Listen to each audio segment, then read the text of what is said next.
Okay, everybody, welcome to episode 9 of Betty Draper Sucks, our TV podcast. With me, as always, is my co-host Cameron. How's it going? Excellent. Cool. We've got new girls to talk about. We've got new Veep to talk about. We've got pretty exciting episodes of Game of Thrones and Mad Men to talk about as well. So yeah, let's just dive right into girls, shall we? What did you think of this week's episode? Yeah, I really enjoyed the focus that we got to see on Hannah's family and her parents because they rule and they're really funny, and I think as actors they go together really well. We've only seen them in a couple. What was this, the second episode they've been in now? Yeah, they were in the first, and then that was it. Yeah, I kind of thought we were never going to see him again, but I'm happy that we did. Yeah, I think because I wanted to see Peter Scolari's penis, and we got to see it, which is pretty sweet. What's that guy been in? I've seen him in stuff before. He didn't he play?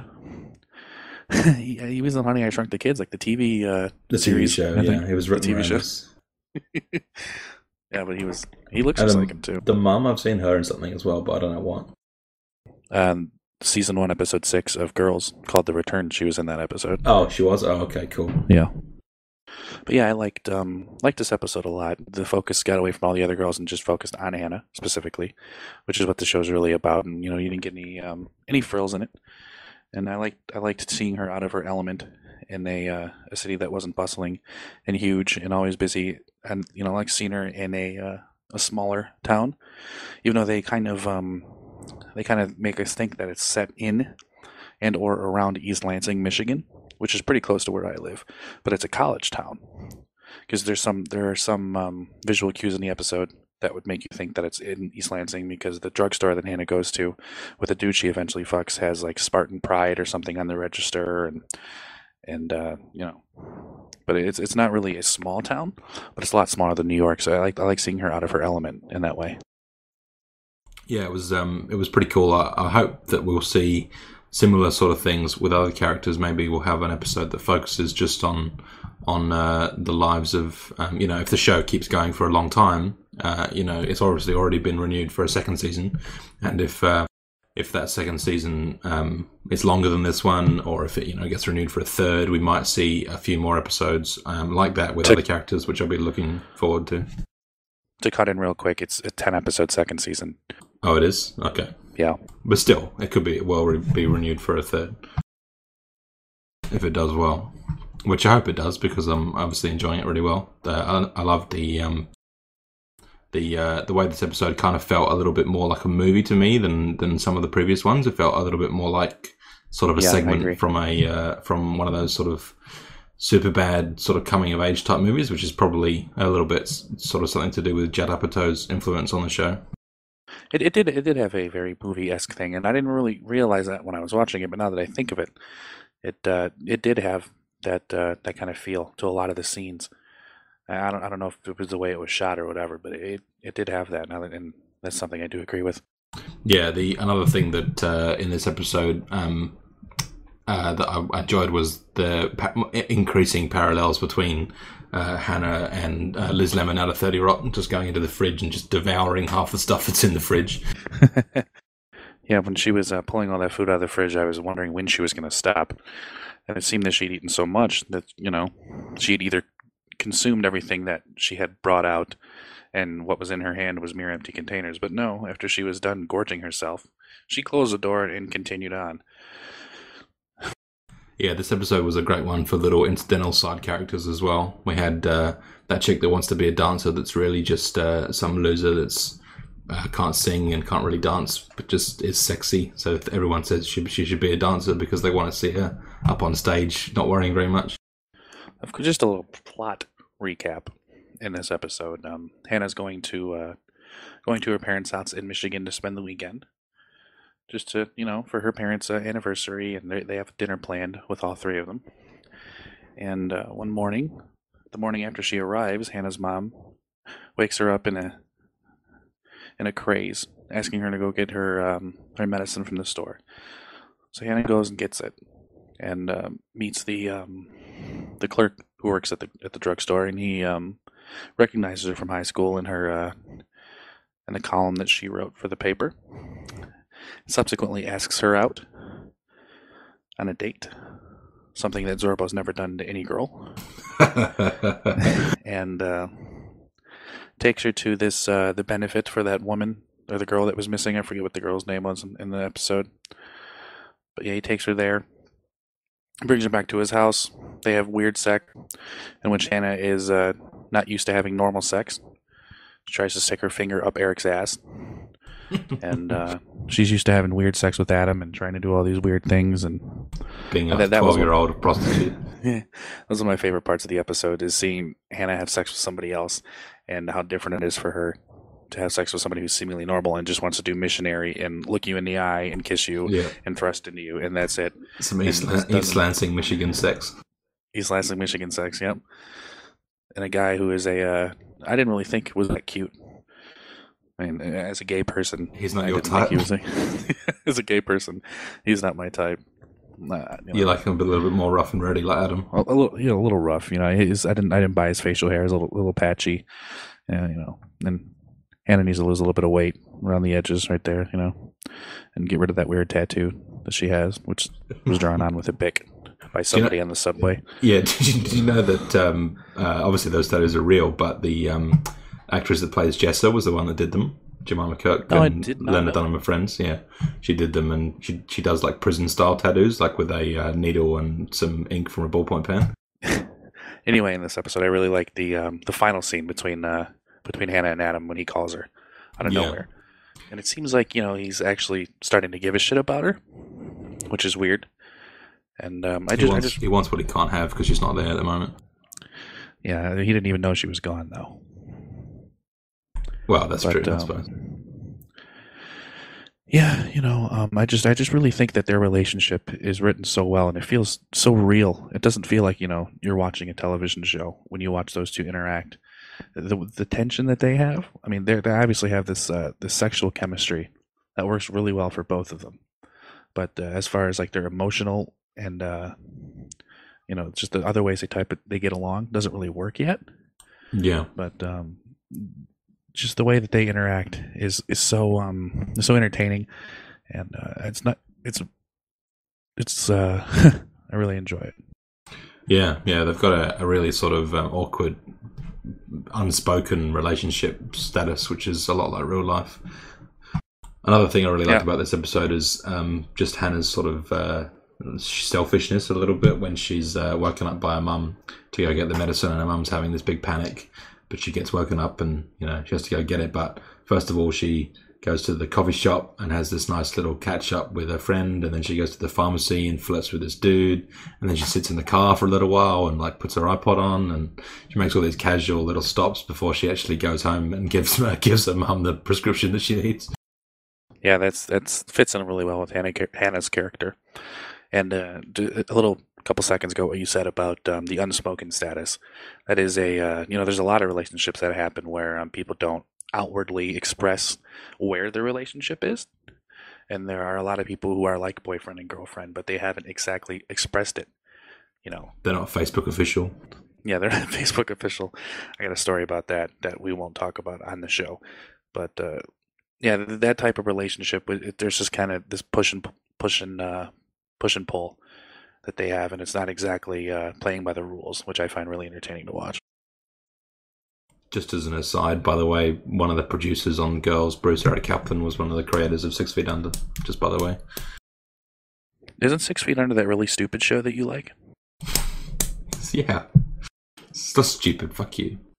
You'd really like it. I would really like it because I like shitty television shows. It's got lots of extremely graphic homosexual sex.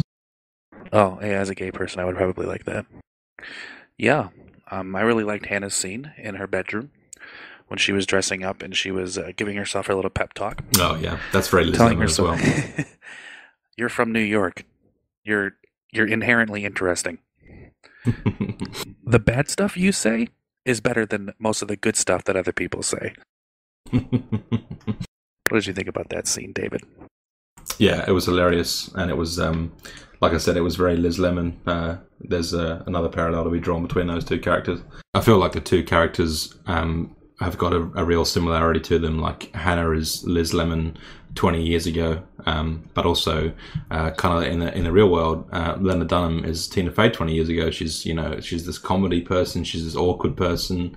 She's this she's got this real sort of insightful view on the way that women, single 20-something, 30-something women interact with the world, and the way they see themselves, and the way that they deal with their emotional problems. And it's really refreshing to see that these two people have sort of got separate experiences but similar outcomes, and they both sort of have this similar way of looking at the world. So this week's Veep, we've got Mike being extremely unfunny, coming up with speech ideas for Selena. A great scene. We've got Jonah and Dan having this interaction, and Dan exploiting Jonah, and Jonah getting all butthurt about it.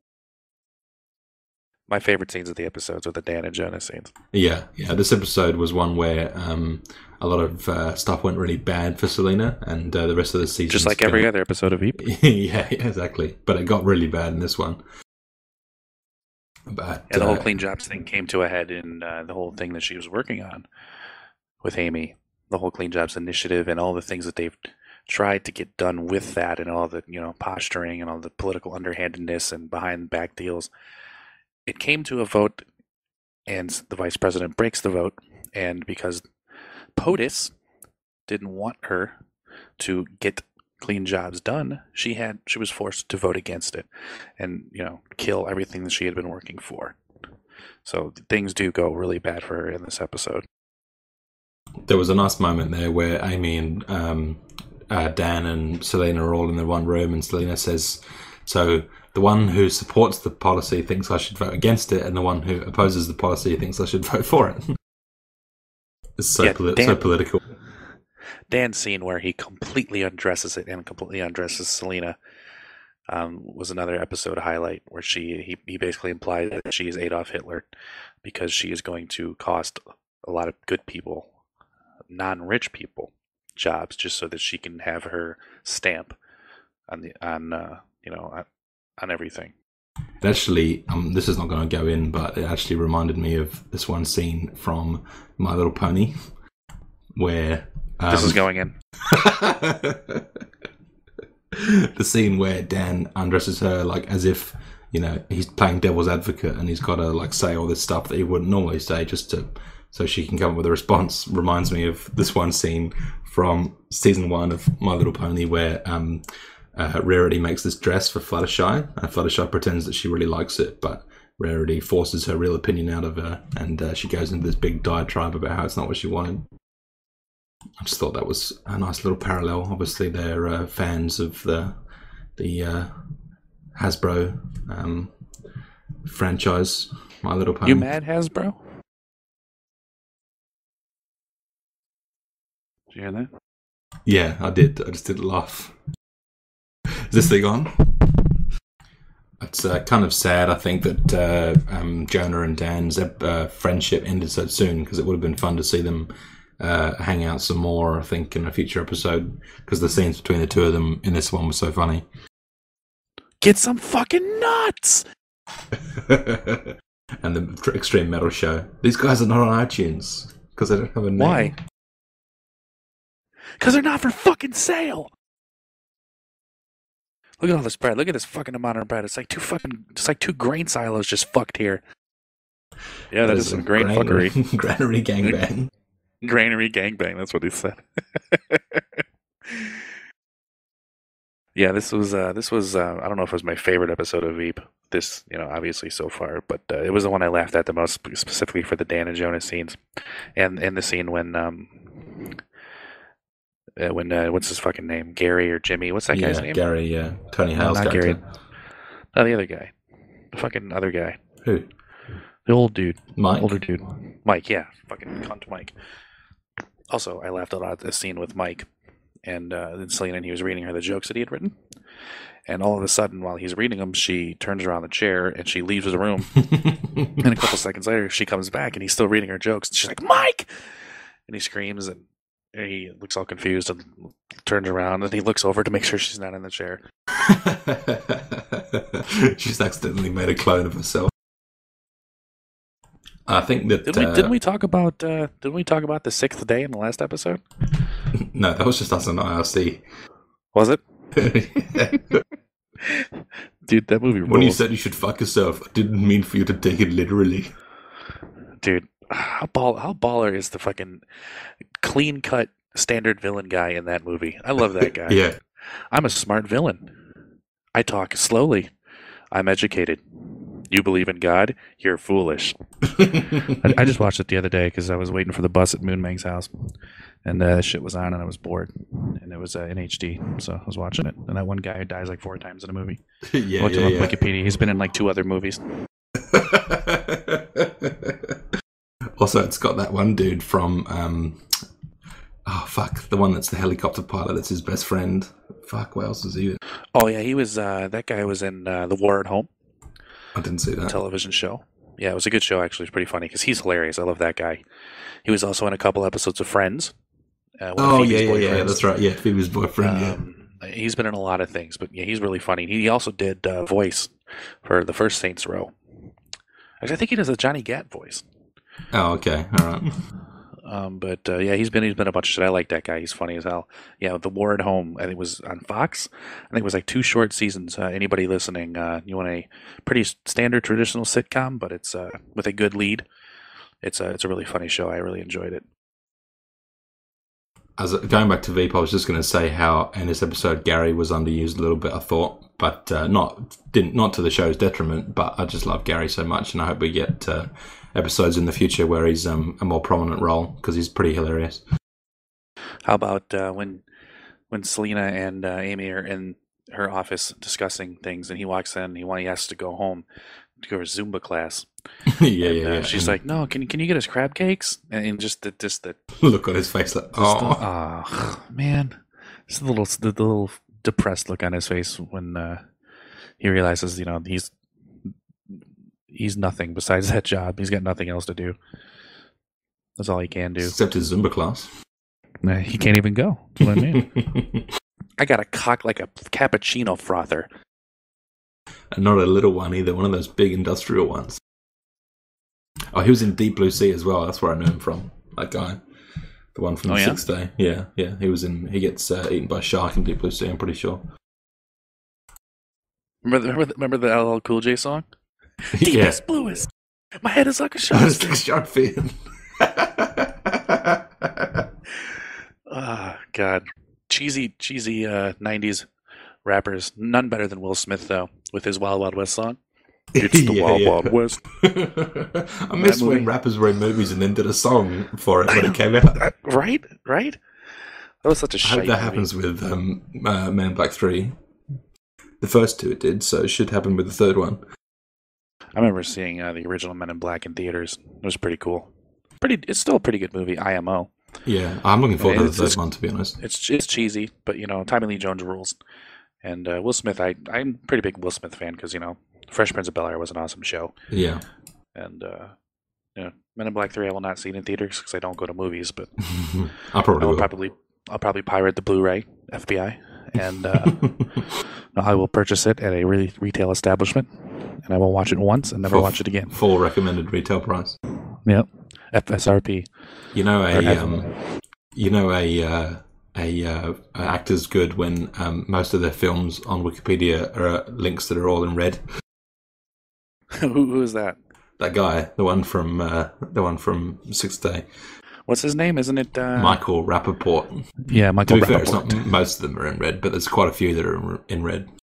It's a shit movie when it's not even good enough to have a Wikipedia article about it. Yeah, Boston Public, Prison Break, Friends, and The War at Home. He's Jewish? Holy shit! Somebody in Hollywood is Jewish. Troy was who he did in the Saints Row game. See, I told you, bro. That's actually a pretty good knowledge of me for knowing about that guy. Yeah, well done. Is there any more? There's only like 5 of these movies which are red. Are you kidding me? 1, 2, 3, 4, 5, 6, 7, 8. Okay, it was like 12, but still. There's a few, but yeah, it's been a lot of movies that no one cares about. So. I'm going to read the Wikipedia article about the Sixth Day. Didn't Arnold Schwarzenegger win like the worst actor Yeah, for we've like got worst the supporting and leading? yeah. Worst on-screen couple for him and himself. Oh man, I wonder what this has on Rotten Tomatoes. 40. 40%? That's actually not that bad. Have you seen that 160 Arnie quotes video? Huh? You've seen that 160 top Arnie quotes video, haven't you? Yeah. Yeah, like probably a good third of them are from this movie. That's for sleeping with my wife in the damn minivan. That was more Stallone than Arnie. 33.8 million in the box office it did, and I think they paid Schwarzenegger 25 million for the role itself. It made 96 million worldwide against his $82 million budget. That's not too bad. He probably only it was probably only like a year or two before he was governor. Yeah. Try to stay dead this time. Yeah, it's definitely up there. It's the best. It's the best. It's probably backwards and forwards between Mad Men and Game of Thrones for me. I think this week Mad Men was better than Game of Thrones, but last week Game of Thrones was better. There hasn't been a single Mad Men episode this year which has been better than the Game of Thrones episode.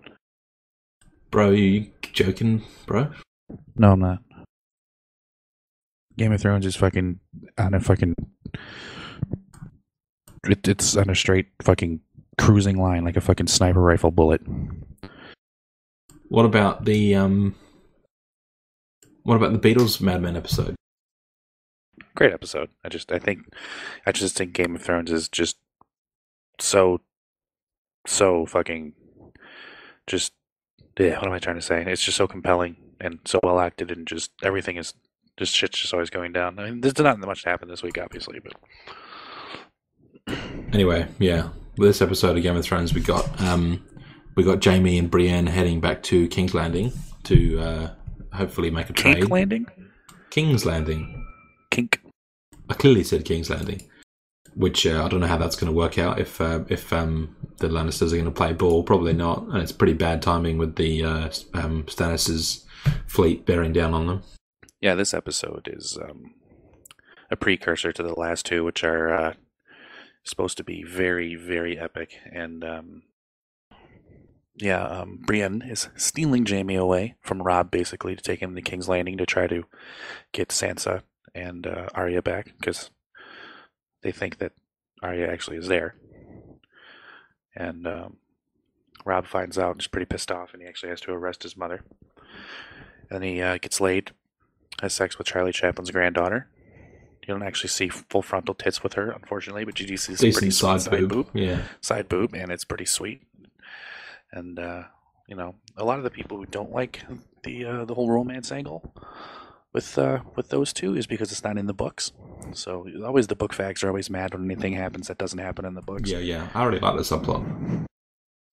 Did you say you like it, or you say you don't? I do. Yeah. Yeah, I don't mind it, but Jimmy. We also got some nice Varys time in this episode.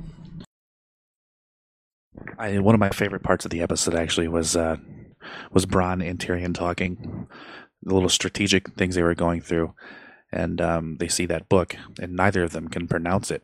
When Varys comes in and pronounces it, you see Tyrion give a little nod and to Bronn, which is I really enjoy. I laughed at that part when he did that. There's always nice little comedy moments in this show. Little sort of just brief little moments of sort of comic relief, which are always nice to see in a drama that's as can be, at times can be as brutal and as heavy-handed as this one can be. Well, this shit's getting bleak. This is a bleak show, and I mean, there's no reprise for anybody in this show. Everyone's going to get fucked up. Yeah, and the things that's going to happen to them is going to affect them for the rest of their life.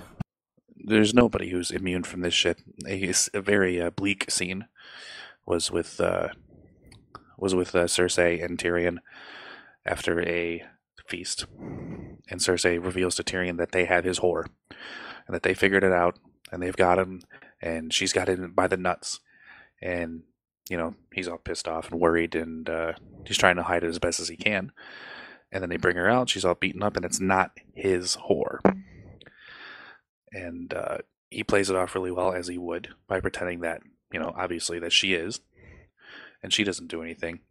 But then he runs to Shay, finds her, and he has this a pretty nice scene, I thought, between those two. I didn't know that they really had the bond that the scene would make you believe that they had, but I'm actually happy that they do. Yeah, it was a nice moment, and poor Roz has had a lot happen to her this season. Ever since she's moved to King's Landing, things have gone really bad for her. I think the relationship between Tyrion and Cersei is one that the show really does well. I think the back and forth where they're, brother and sister, and they're friendly, and then they're, enemies, using their children and lovers as pawns in their little game of, power control, little game of chess that they've got going between themselves. One of the great things about this show is that the main theme, obviously, of the whole thing is power. The whole thing with the crown and the Iron Throne, who's going to sit on it, is obviously the main one. But in each one of the little factions that's fighting for it, there's also power struggles within them as well. Like you've got Cersei and Tyrion are on one side, but they're fighting for who's got the upper hand. You've got Stannis and his little I can't forget his name. That guy who wants to be his king's hand. They've had this weird kind of relationship. You've got Davos. Rob, Davos, yeah. You got Rob and Catelyn, mother and son, having this falling out over the right way to go about the North getting its independence. So yeah, in each one of the little factions, you've got little infightings over power as well.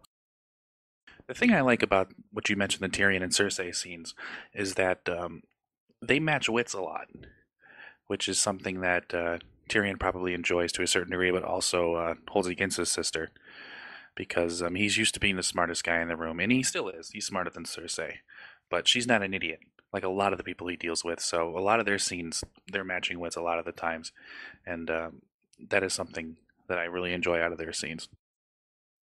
Yeah, for sure. You know what's great about this in the last couple episodes of Game of Thrones? What's that? Very minimal Peter Baelish scenes. You're not a fan? I am not. I feel like he was... The show pretends that... Like, the show wants him to be more relevant than he actually is. Like, ever since season 1, he's always seemed like a nothing person and a nothing character. I think that's because we just recognize him from The Wire. Yeah, probably. But I always felt like he was just not necessary, but the show kept trying to make him necessary. But he's never really had any great amount of influence on the events of the series, so I'm not really sure where they're going with it. But I mean, he's still sort of hiding in the wings with that knowledge about where Arya is, and now that Brienne and Jaime are on their way to King's Landing, maybe we'll see that Hill might come back into the fray again, obviously, because the Lannisters won't know where Sansa is. Won't know where Arya is, but he will, so he might come back into relevance again, maybe. I'm not sure, obviously, because neither of us have read the books. I'm not sure how relevant he actually is or becomes, but yeah, I mean, he hasn't been very relevant lately. He is holding that knowledge about Arya, which we don't specifically know, but it was hinted enough that we do know it. There wasn't too much that went on in this episode, but like we said, it is a precursor to the extreme last 2 episodes, which are obviously, with the way it's been building up, are going to be some fucked up shit.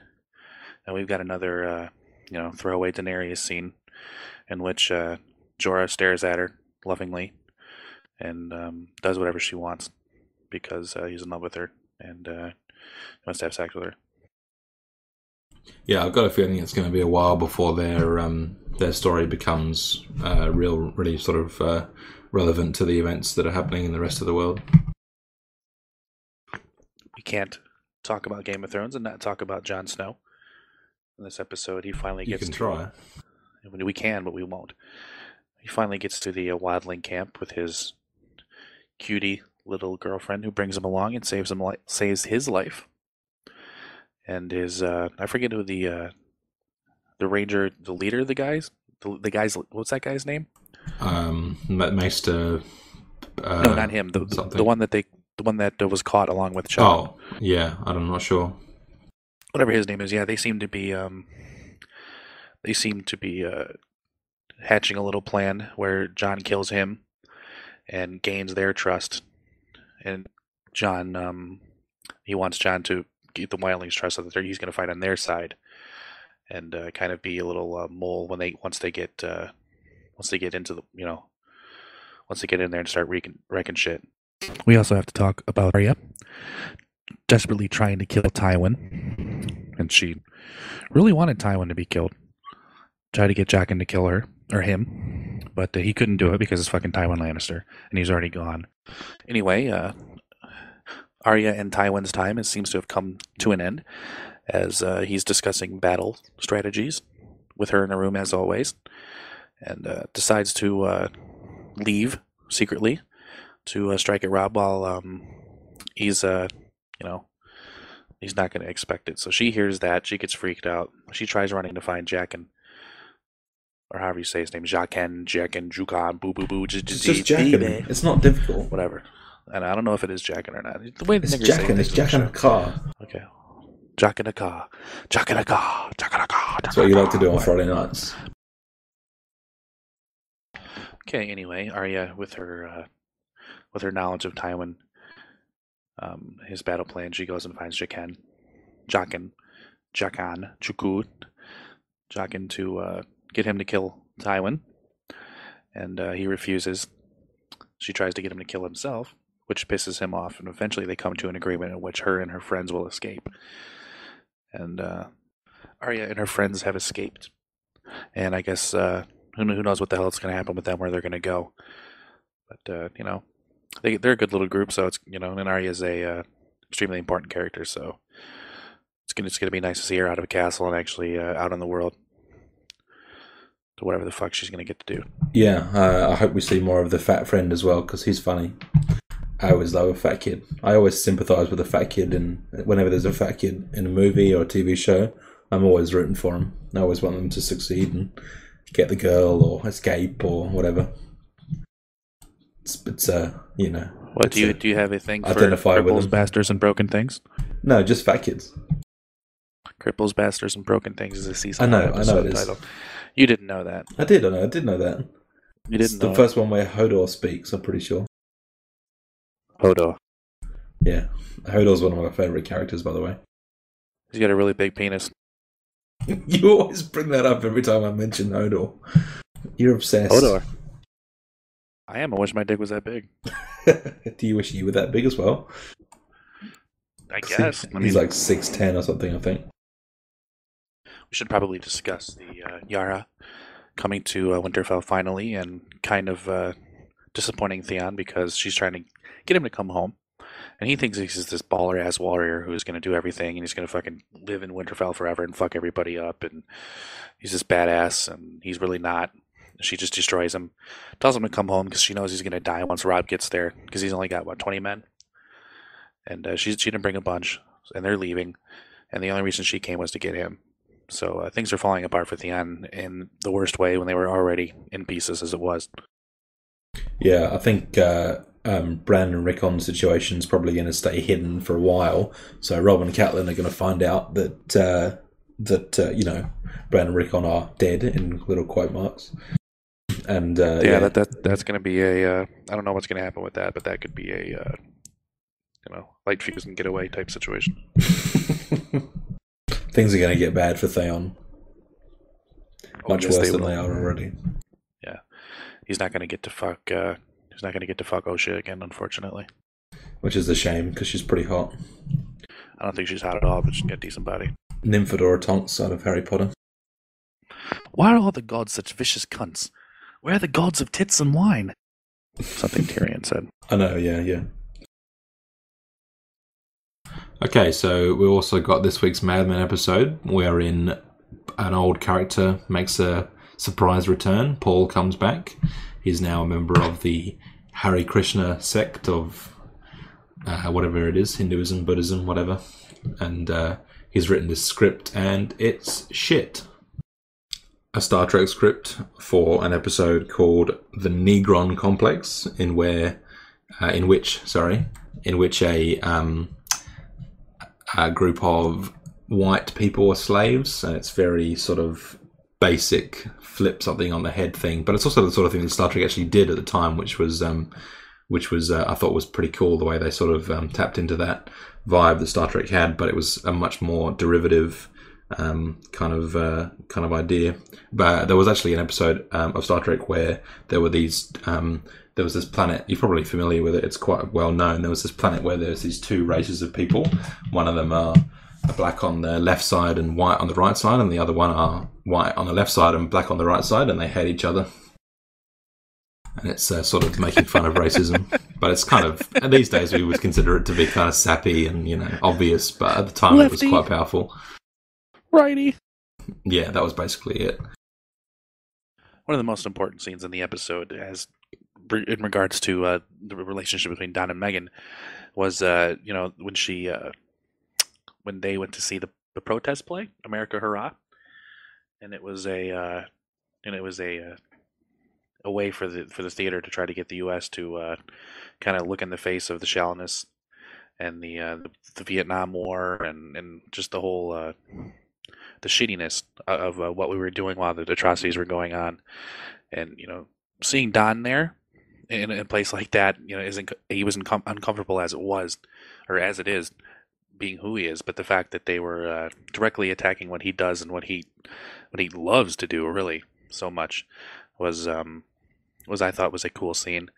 And you could see that it was eating at him, and it also was eating at him that Megan kind of almost betrayed him in his mind, and that whole the whole way that they're kind of deteriorating in that facet of the relationship really came to a head when he did a very "I'm married to Betty" thing, going out and having a drink with Joan and not calling and coming home, and he doesn't think it's a big deal. But of course Megan's there waiting with his dinner, and she chucks everything against the wall and does a very Betty freak out, and he's sitting there like, drunk off his dick and trying to figure it out. But yeah, this episode was another one for Megan and Don's relationship, moving it along a little bit. I still think that it's not a doomed relationship. I still think that those two have definite potential to be a great couple, but they've definitely got some kinks that they need to work out.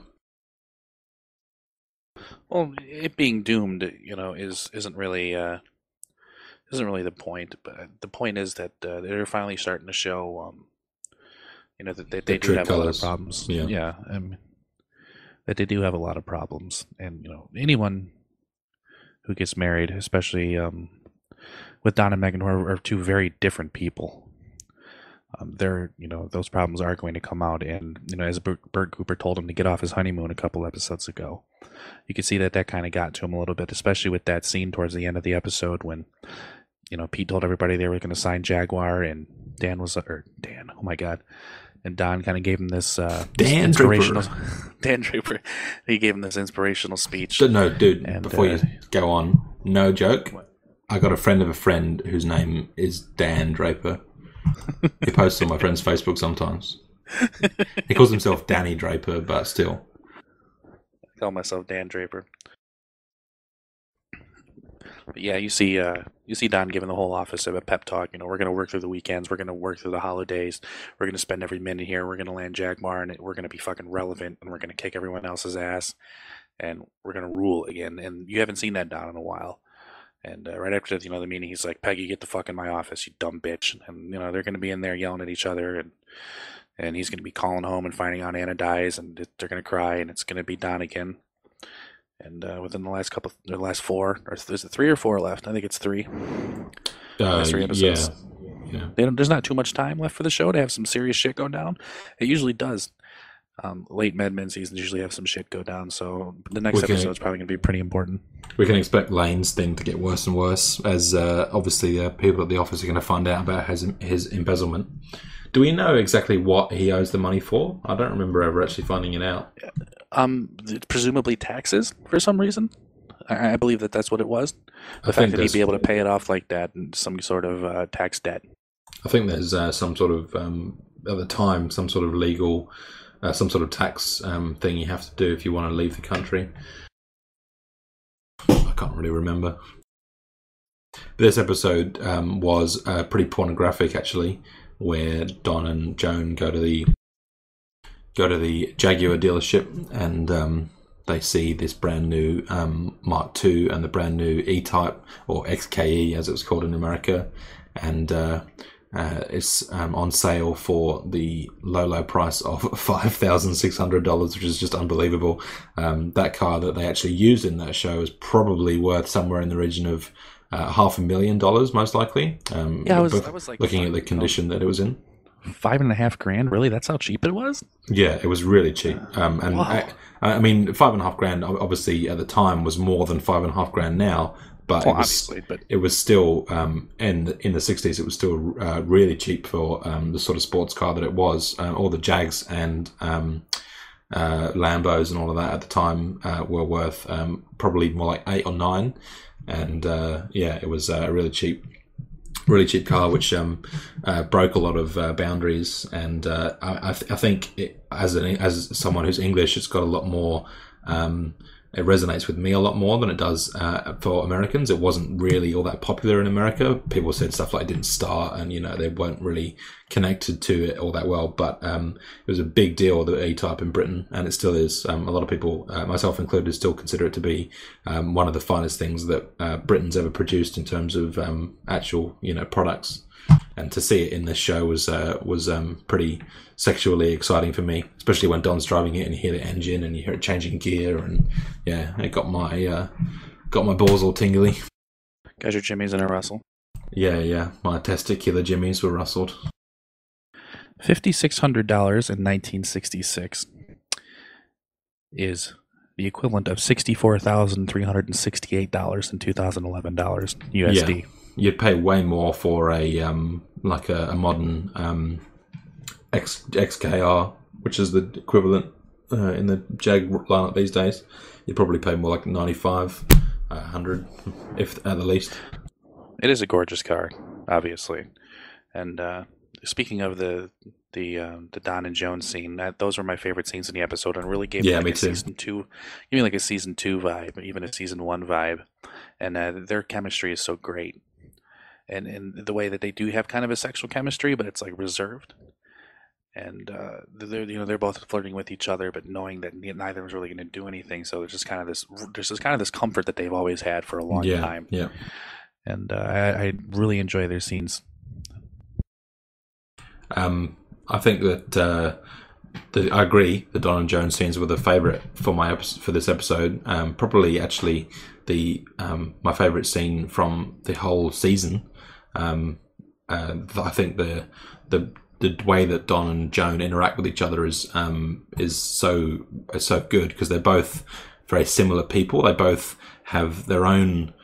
They can't quite get their own relationships in the world right, but they really have this deep understanding of the way that the world works, and the way that the relationships between other people work, and how to diffuse situations, how to behave in certain public situations. They both have this real sort of intense grasp of human interaction, and I think that seeing them together interacting with each other is just really something that's really enjoyable to watch.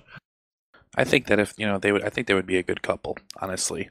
So I think they would. I think they both would kind of challenge each other in the way that they would want to be challenged in a relationship, and I just think that intellectually they would get along really well, because Joan's no idiot; she's really smart, and I just think that in a relationship that Don and Joan would be, I think, a good couple, because, like I said, their relationship and the comfort they have, and there seems to be some sort of unspoken trust.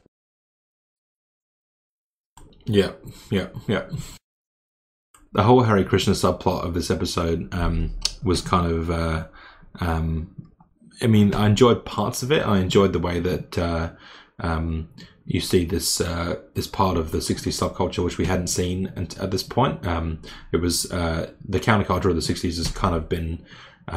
It's kind of been a running theme, especially in season 5. But we haven't actually seen someone who's a big main character as a part of it, and although Paul's not a main character anymore, he was for a while, it's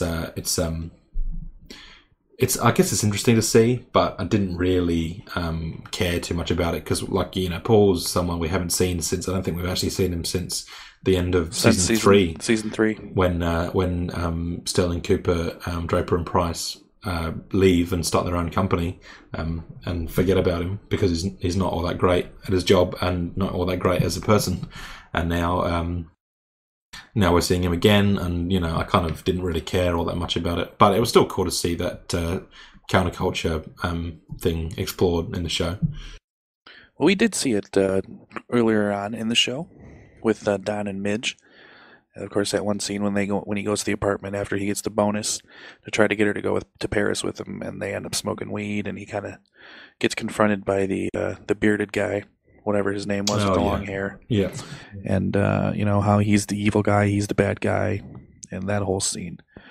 But there hasn't been too much of a direct involvement in it, like you said, except for a few spare scenes here and or there.